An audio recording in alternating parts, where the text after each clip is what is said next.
come up and talk a little bit to us about why he feels that he should be the next governor of West Virginia. Thank you.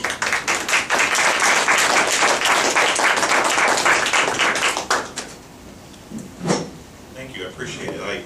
I was sitting back there and I was trying to remember, I think this might be the 5th time I've been to Harrison County since I started, and I started in 2010. I filed an exploratory committee in January of 2010, thinking I was going to run in 2012.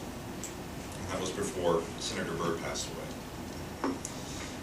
As my friend said, I'm Mark Sorsay. I'm the prosecuting attorney in Putnam County, West Virginia. I have been involved in public service 20 to 21 years. I started as an assistant prosecuting attorney in Putnam County, and I did that for several years. And I've been prosecutor for municipalities and city attorneys. And in 1996, I made a decision to totally dedicate my professional life to public service, and I ran for the office of prosecuting attorney in Putnam County to be elected.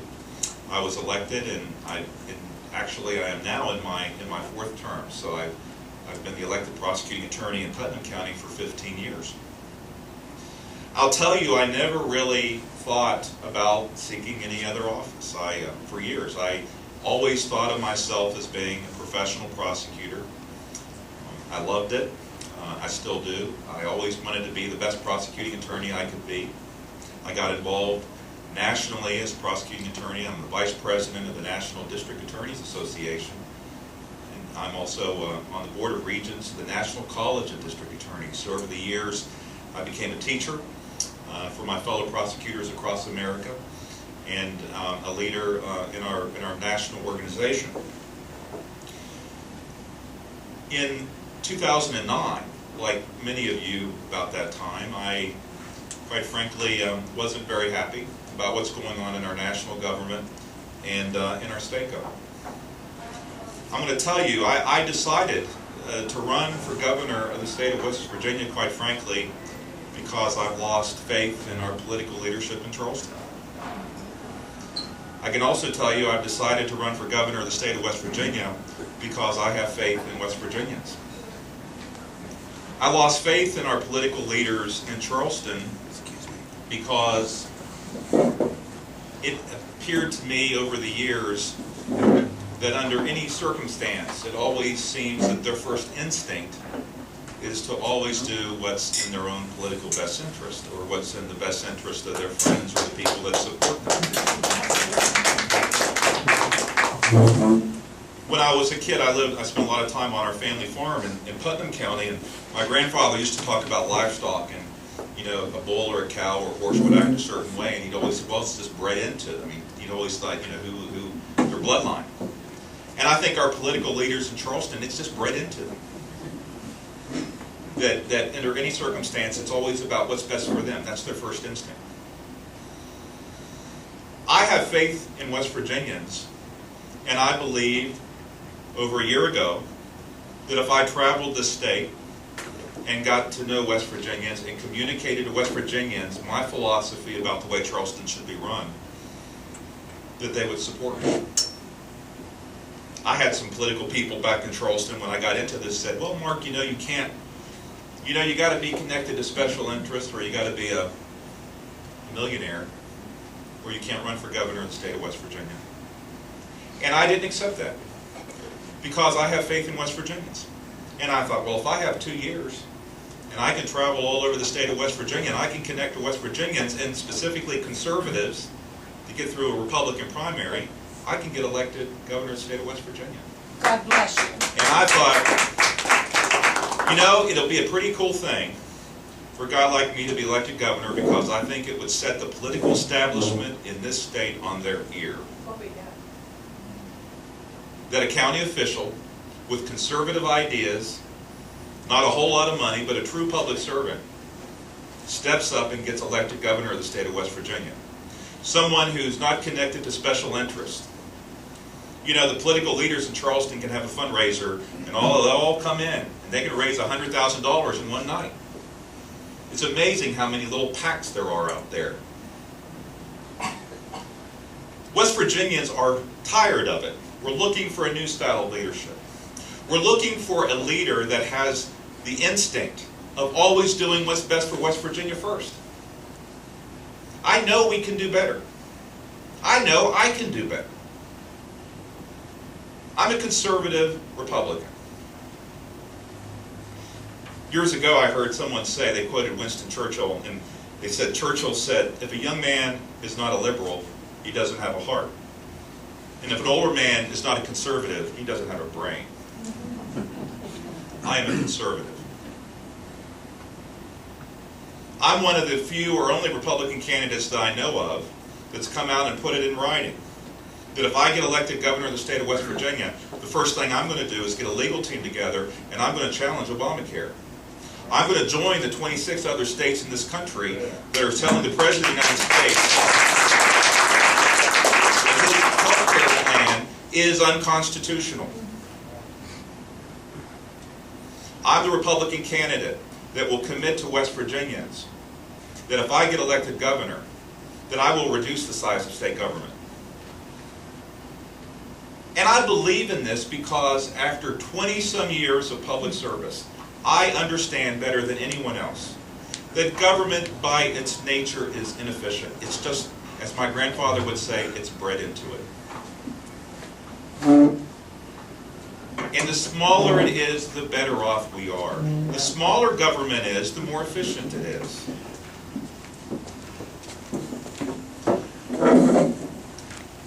Over 20-some years as a public official, as an assistant, and as an elected prosecutor, I understand that our state, our small businesses in this state, are dying a death of 1,000 cuts because of endless government regulation and reporting requirements. As a prosecutor becoming a governor, I pledge to you that I would prosecute government to eliminate stupid, needless regulation and reporting requirements that's killing our small businesses in West Virginia. Our businesses spend 50–60% of their time filling out paperwork and forms and complying with needless government regulations. They're spending 20–30% of their time trying to do business. Even employees in state government, my friends in law enforcement, my trooper friends and my deputy friends spend 50–60% of their time filling out forms, reporting things to bureaucrats in Charleston, and they're spending 20% of their time chasing criminals. There's something wrong with that. There's always somebody in Charleston in the bureaucracy that has some a big idea today that we need another form for someone to fill out. And they'll say, that's no big deal, it'll take them 30 minutes. It's a death by 1,000 cuts because there's 1,000 forms. We can do better. We can do better in education. The problem with education in West Virginia is it's off mission. The focus isn't on educational results. The focus is on jobs. It's a jobs program. The bureaucracy in Charleston and our Department of Education, and somewhat even on the county levels, are focused on creating jobs and making those jobs better. And the bulk of them are all administrative jobs. The focus isn't on results. The bureaucracy doesn't focus on making sure our kids are educated. Someone asked me the other day, would I support the concept that we make the English language the official language of the state of West Virginia? I said, yes, I would. But I'm also concerned about the fact that our children can't read and write the English language. We got to do better.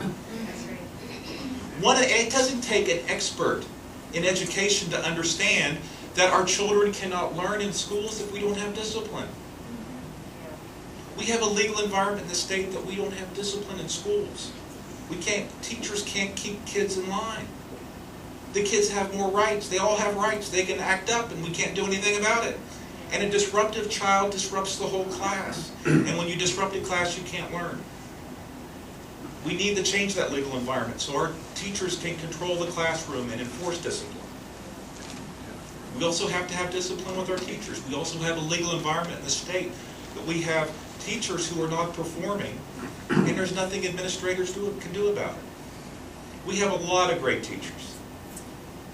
I'm married to one. But I also understand the frustrations in the legal environment that when you have teachers who don't do their job, there's really not a whole lot we can do about it. We need to change that. If I was governor of the state of West Virginia, I would veto any pay raise this year. Yes, all right. And I'm going to tell you why. I understand. You know, I've heard this over the years as a public official. My friends in law enforcement say we don't make enough. We're the worst. The judges tell me we don't make enough. The prosecutors tell me we don't make enough. The teachers all say we don't make enough. And it's true. I mean, there's a lot. I don't know anybody really that's making enough lately. But I'll tell you why I'm opposed to pay raises. I think about our senior citizens out there today that are living on fixed incomes. Food is going up, inflation in food is rampant. American Electric Power wants a 10 or 20% raise in their electric rates. The water bills are going up. The prescription costs are going up.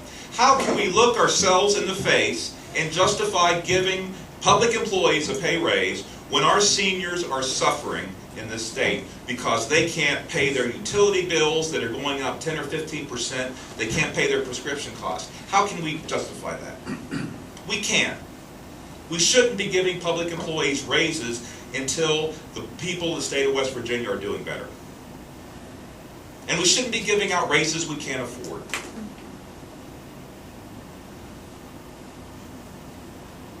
We can do better.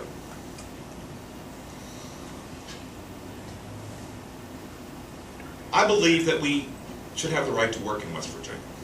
I'm going to tell you something. It's time to start distinguishing myself from my opponents. I am the only Republican candidate I know has come out and officially said, I am for the right to work. Now, there's going to be union leaders in Charleston with a big picture on the wall, anyone but Sorsea. I don't care. I'm the only one that's come out officially, I guess, and said that I'm going to sue over Obamacare. I don't favor collective bargaining in state government, and I would never approve any moves to go in that direction. Great. That's great. The Democrats in this election are going to nominate a candidate.